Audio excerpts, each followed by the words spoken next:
नमस्कार मित्रों, dictation start.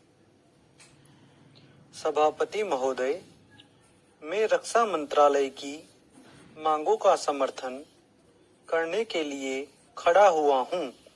वर्तमान घटनाओं से पता चलता है कि संसार का हर देश अपनी सुरक्षा के बारे में चिंतित है और उसके लिए हर प्रयत्न कर रहा है।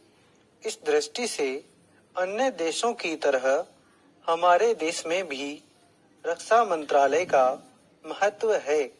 मुझे इस बात की खुशी है कि जहां अन्य मंत्रालयों की उनके पिछले साल के कामों के बारे में काफी आलोचना हुई है, वहां इस मंत्रालय की कम आलोचना हुई है।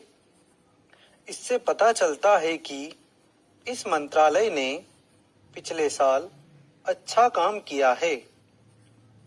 मोटे तौर पर किसी भी देश की सुरक्षा नीति का लक्ष्य होता है कि दूसरे देशों, खास तौर से पड़ोसी देशों के साथ मित्रता के संबंध स्थापित हों और हम एक दूसरे के मामलों में हस्तक्षेप न करें।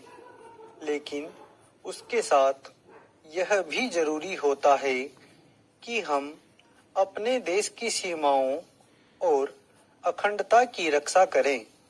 इसलिए हमारे देश का यह कर्तव्य हो जाता है कि हम अपने पड़ोसियों के कार्यों पर पूरी नजर रखें, क्योंकि आज तक हमारे देश पर जो संकट आए वे हमारे पड़ोसियों से आए हैं।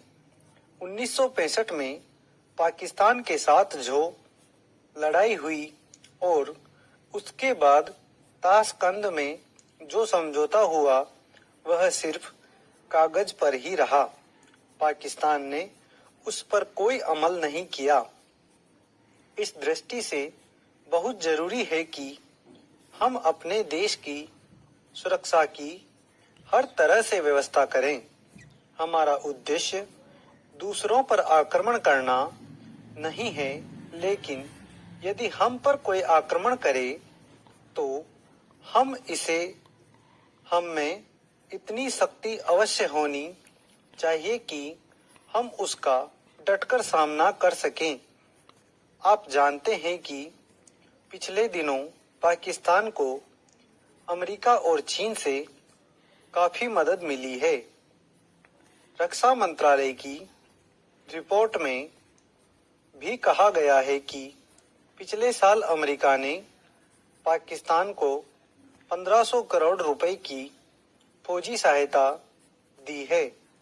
आज जहां हम फौजी सामान के लिए अपने कारखानों की मदद से अपनी शक्ति बढ़ाने का प्रयत्न कर रहे हैं, वहां पाकिस्तान संसार के देशों से फौजी सामान खरीद रहा है।